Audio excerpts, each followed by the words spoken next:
That's the Baxia, the Fredrin. He is well known and renowned for the utility type of junglers, but he is also capable of playing the carry junglers, and they also have another ban, which is the Ling. And Kyrie's Ling has been very, very annoying to deal with. You got 3 junglers, right, practically here banned out. Aura, they respect the assassin. We saw this week 6. Do you want to ban out Kyrie's Ling? And I guess Aura's answer is yes, you do want to ban out the assassins. Now though, ONIC, they respect also a certain lane in Aura. You got the Grok ban. Yaoi, very prominent, and also Aura, wow. Target banning Kyrie, 3 bans towards the jungler position. Going down for the options, Kyrie, I mean, he is very influential and has been influential for ONIC, winning ways lately, but they also have to watch out for other lanes. I mean, we haven't talked about Sans, who is basically one of the god of mids here at MPL ID, so this could possibly shift the focus from Kyrie to then Sans. But they have to be careful. If they put all their focus on the jungle and on the roam, ONIC, they might leave a very prio pick open. The Harith is up for grabs right now. Let's see if they actually do let it go, because I think out of all the gold laners, that has been the one that has found most success here in this week, and the Harith has been left open first pick instantly by Aura. Oh man. Will they have to resort to fighter counters again? Because we have seen yesterday the Mincitar being brought out, and also the Lunox from CW, which did not go well. Nope. It did not go in a good way. I mean, technically 3 counters, right? Esmeralda, Mincitar, and as well as Lunox. All failed. Succeed against this Harith, this Harith patch. And now, ONIC, they insta-pick the Luo Yi.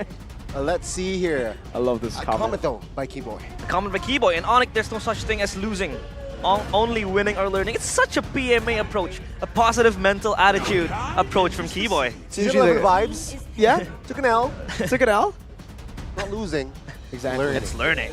I mean, that's something, you know, that you usually hear from my streams as cope whenever Bigachon loses. But hey, whatever gets you going, right? And I feel like for ONIC especially, they have been learning from a lot of their losses, and they have come back even stronger with these assassins. And now, look at what they picked up. An Akai early on, knowing that, you know, all these utility junglers have been banned out. There's only one that is up for grabs now, the Akai and the Baksha technically too.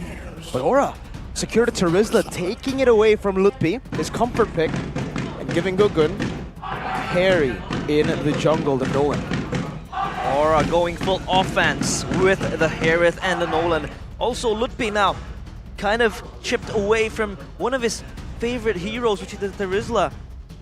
And what do he pick here? What does he pick here? Especially for him. But we have seen him last week playing the split push. You know, the Paquito has been picked up. We have seen as well a few other heroes that he's also capable of playing aside from Terizla. But for ONIC, they will pick up the Brody. And I think this matchup just wants the Brody to kind of survive in lane and maybe later on scale as the game continues. Yeah, I expected actually something like a Matilda to come up here, because for the Brody, all right, you do quite well against the Harith. This is actually one of the lanes that we have seen up against Harith win.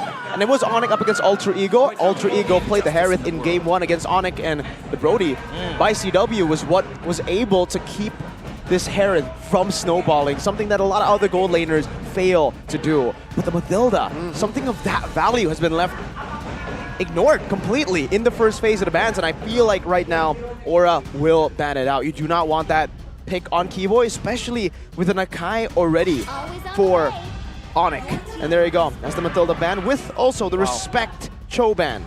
They did not opt for the Matilda. I mean, Keyboy with Matilda is one of his strongest picks as well. There might be a particular reason as to why ONIC do not want this Matilda, or rather, Aura is just trying to contest this Matilda. Either they want to pick it out or they ban it in the second phase. I mean, looking at ONIC's bans, right? 4 bans are towards Yaoi. We got Angela, Cho, Kibo, Kaja, and as well as Grok. Now let's see here, as Aura, what will they ban last?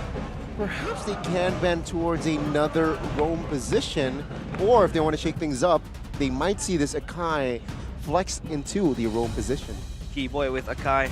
I mean, it could also be the right initiation tool, but it will be the Genevieve taken out from the hands of ONIC. Now they are coned down with not much options to play with. Might we see a surprising pick from ONIC here? We might, honestly. Masha? The Masha could be an option, but I honestly feel like with the Harith and Nolan, it's already two very good picks up against that Masha. Should be able to escape the shielding from the Harith, the mobility from the Nolan. I think Kyrie was able to outmaneuver Dreon's Masha as well. So, not too sure about that Masha. The Arlet, though, still up for grabs, will be the pickup for ONIC. But now that the Brody is already in the hands of ONIC, that leaves the gold lane to be very vulnerable to CC. That's why they had to ban the Cho. But still right now, technically a hero that we have seen Yaoi play a lot is the Tigreal. Could come through. Maybe the answer to the Tig has already been revealed by ONIC very early, the Akai, to disengage from any possible implosion initiations.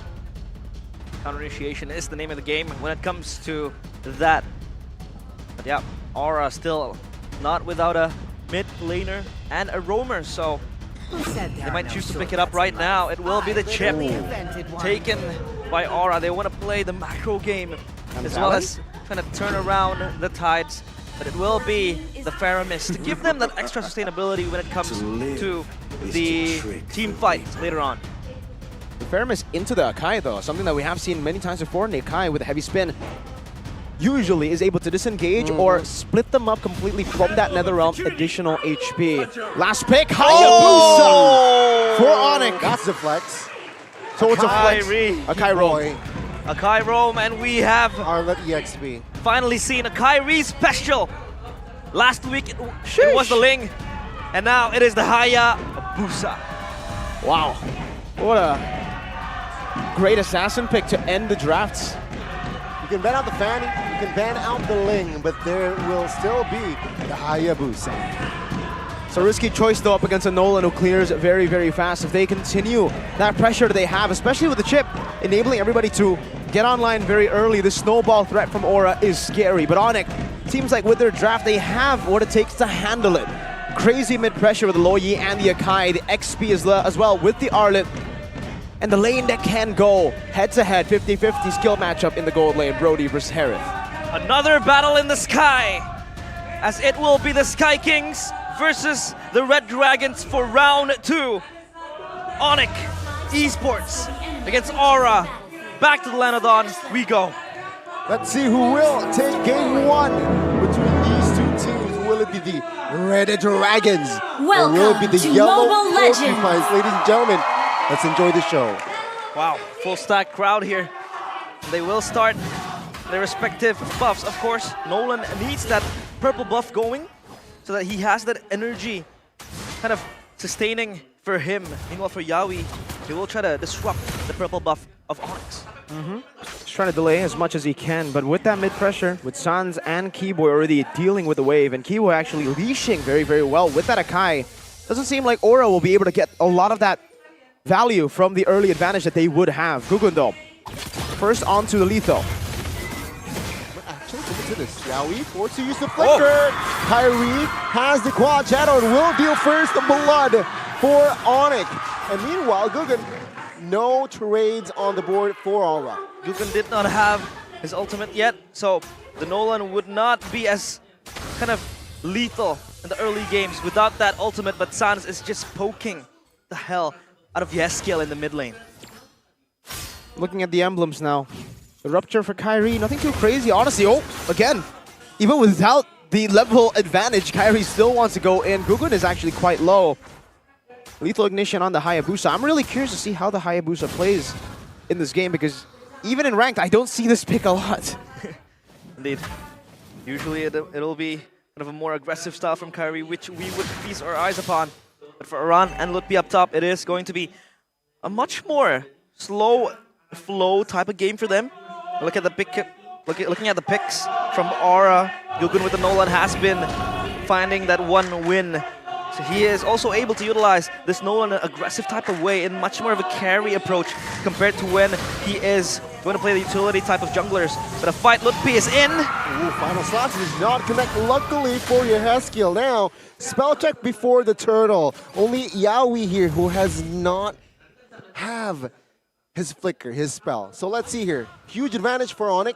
Will they be able to capitalize it though? Seems like they will take their time in that first new objective take. Yeah, and we take a look again at the win rates here for ONIC. All these picks have been very, very positive for them, especially that Luo Yi. Sans has been an absolute monster, getting so much pressure in the early game. Let's see if Aura can neutralize it. Now stunned here, Gugun. Heavy spin! Kyrie! Will help Kyrie take the neutral objective. Yaoi stuck, another round triggered as well. As Yaoi, though, will be isolated by 4 members of ONIC, and he will be taken down. The heavy spin is very, very brutal. It is very crucial to lock down the players of ONIC in their tracks.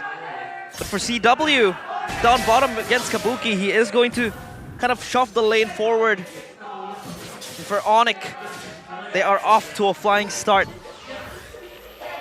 Wow. Oh, wow. This is very, very concerning. We'll see right now with the talent prediction already. If they can continue this onslaught, they're going to go in. Oh, let's see here. Oh, Aura. Seems like they do not want to engage in business, but Sans will be there to try to deal some damage. But again, 2,000 gold already for ONIC. ONIC, they are fighting their way towards the mid game later on because so far they have been spiking up the offense. And I think Yaoi is next on the menu. They're trying to disrupt this penalty zone. Yep, flicker penalty zone. Kyrie, oh my god. Take a look at Garan though. Soaking, taking some damage. Another round triggered as well. ONIC, they will not commit anymore. Wow. Another skirmish down in the river. And it is not going to eat up any victim. The ONIC is just looking to stabilize their lead so far. 1.4k up. And Aura is the ones being lured in towards ONIC's type of traps. And ONIC just have such a massive advantage at this point in the game, right? I mean, their composition is built to snowball. They have the Akai as well to technically neutralize that early game clear advantage that Gugun has. With that, Kyrie's been able to get such an easy road into the Retributions, and usually what we saw... Oh, wait! Oh, diversion play on towards Yaoi. Yaoi will disengage though, but Kabuki will now be the target. Shaman Forks popped. Take a look at the backside here. Iran and Lupi trying to somehow gain more space. But ONIC, they will focus now on towards the turtle. Iran looking for a play. Got final slash. T-Boy soaking damage. Kyrie securing the nuke. Heavy spin on towards Gugun. Another round popped as well. ONIC still wants to fight. Another member falls, and that's 2 kills added for ONIC. Oh, the heavy spin has been proven to be so pivotal. Kabuki 1v1! Oh, 2v1. Kabuki! Oh! Not be able to sustain the torn apart memory. An overzealous effort though from Kabuki. A final slash! Good final slash. Raw now taking the shadow kill by Kyrie. Still able to sustain it though. But ONIC, it's a 6-0 kill. 3,500 gold lead already. So much action in the early parts of the game, and there's nothing Aura can really do about it. ONIC are everywhere all at once, and they always have the proactivity. They're always on the proactive movements here with the diversion, and they're not stopping now. They want to get some more of that position, map pressure. This is how you counter the chip. If you can teleport faster, if you can get to places and shred him down, just assassinate him before he can even put the portal down. There's not much Aura can do with this map pressure, and even with the sieging control that ONIC have with the Brody, it's too much. Oh, flicker heavy spin. Kabuki now stunned up. The damage though is be there as the cover is there. Keyboy will be the first one to fall alongside Kyrie perhaps. Oh! Lupi is there along as Sans, and CW and Sans will do the cleanup as Sans claims the hat trick. The final slash connects. Sans! They back for more. Oh, that's a wiped out. Wow. That's ridiculous. Insanity from ONIC. They don't want to stop the throttle. They kept on going, pushing towards the base. A chain of events that was so unstoppable from ONIC. They kept on the pressure going. Wow. Crazy stuff from ONIC. 11-1 in this game with a 7.7k gold lead. And at this point, What is Aura even supposed to do? They want to look for these team fights with the Faramis, but Keyboy sends them all out. When they clump up and get that HP, they're all gone anyways. They get shredded down by Sans with the AoE damage, by Lutpi especially. Lutpi's been playing the Phil role for so long, you forget about what he can do in MDL. You forget about his performances, and again CW! Oh, almost catching Gugun. Well, luckily for Gugun, he has those dashes. 7.8k gold lead with a team like this. It's a Loyi that's snowballing. It's a Brody that's snowballing. It's an Arlet that's snowballing. And last but definitely not least, it's Kyrie on the Hayabusa. It's his signature, snowballing. A Kyrie special, of course, and ONIC has been so offensive. They did not let ONIC breathe even a sliver. And Kyrie, look at the confidence he has. Yaoi on the conceal though, he's back for the hunt. It's gonna be Lutpi up in the charge. Oh no, Yaoi, you have no flicker. And 5 members of ONIC is on you. He will fall for the 4th time this game. And back to Mirko's point, I mean, this Loyi is so good against the chip because the teleport ain't really telegraphed compared to the chip where you really need to wait for the members to come in, for the diversion to happen. Just step in the circle and you have 4 members, 5 members with you, backs against the wall, and now it's Kabuki! Oh my god, ONIC, they were bottom side of the map like, what, 8 seconds ago. With the diversion, they were able to find surprise towards the top side, and yeah, no jungle play whatsoever here for Aura. 9.3k gold lead, the slow build-up, the ONIC that we knew from Season 10, 11, and 12, that always tries not to just beat the enemy team, but to beat the clock at this point. 9.7, about to be 10k. Yaoi finally with the play. Oh, with the shortcut as well! Oh! He finds CW! The Oki boy with the heavy spin was not able to find the cover-up, but Aura finally, good play there, finding CW. 212. 2 kills from Aura is towards the gold and the roam. Of course, Keyboy and CW had to eat up the death. But a game fact, with the new application GoPay, Hayabusa becomes the 4th most picked hero for Kyrie throughout his career since MPL PH Season 6 with 25 picks with a win rate of 72%. That's a high win rate. Super high on the Hayabusa in the pro stage. Very, very impressive snap. But now let's take a look at the items from Kyrie because he just finished up the War Axe. Hunter Strike first item into a Blade of Despair, now a War Axe. So he's actually expecting these fights to go a bit longer. Expecting Aura to have a little bit more sustain in them to withstand some damage for him to get all the stacks possible to deal even more damage throughout. And I think that's mainly because he's anticipating the shielding from the Hereth. Oh, Keyboy with the flicker onto the wall. Seems like Kyrie. No, wait. Oh, it's a 2v1 Gugun low. Oh, what? Whiffs the Aran? penalty zone. Meanwhile, top side it is a gank towards Yaoi. Oh!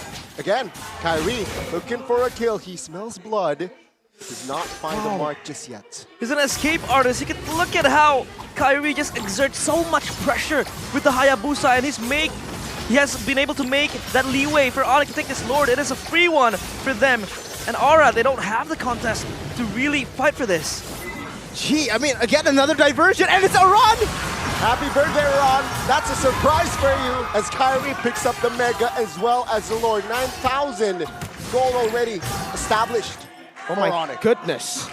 Oh my goodness. I mean, even Aran can't take the damage properly, right? Like, he's been whipping his skills. What's going on? ONIC are making it so chaotic to a point where Aura don't even have time to think. They panic in these situations where ONIC are just styling on them. Kyrie basically won a 1v3, baited all their resources, and got more value across the map, and then picked off Aran with a diversion. Every single member, even Keyboy, on the Akai, is 1,400 gold ahead of Yaoi. This is the pressure we're talking about from Kyrie. He could be in the side lanes, he could be pulling 3 members towards him, trying to make ONIC play, and here comes Aura.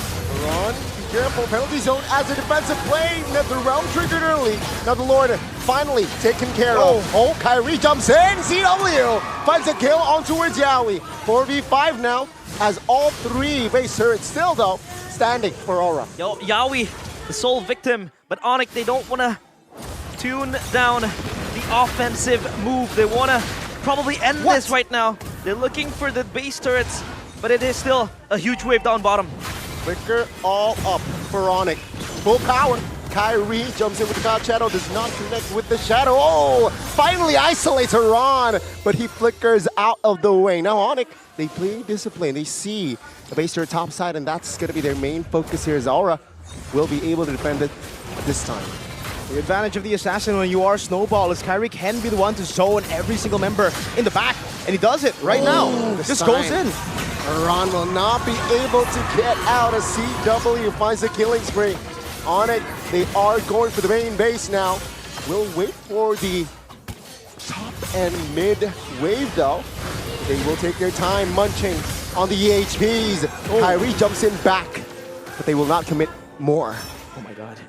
While ONIC, with their initiation tools, has been very on point. The final slash with the heavy spins, and they're looking for more! Another good final slash. Gogun falls as well as Yaoi. That's 5v3 now. Will they have firepower for a defense as CW claims the triple kill? Main base exposed, Iran left standing. They want to kill Iran first. They want to kill Iran first, as ONIC will surely secure Game 1. Wow! 21-2! And the Sky Kings once again showing their dominance. Aura did not breathe. Aura did not get that freedom, as that freedom is all for ONIC.